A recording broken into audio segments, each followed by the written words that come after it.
Hey, kusaba fobethu ngibelise kulidoke Jani Yakumoya, Jani Yakumoya, Jani Yakumoya. Yeah, I'd love to give congratulations to, in fact, nah, man, let me not put it like that. I'd love to say congratulations to Mntambo, to Lehlohonolo Seema, and also to Thabiso Lebitsho. Obviously, this comes to light after PSL dished out the PSL awards for the month February and March, respectively. So Mntambo walks away as the player of the month after scoring 3 goals and also providing 2 assists. Lehlohonolo Seema is the coach of the month after winning 5 out of 5 games.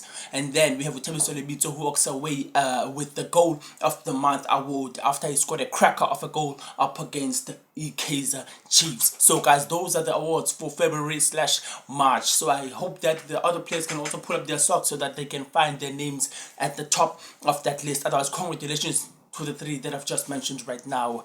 Oh, thank you for me too. Baby, DSTV Premiership.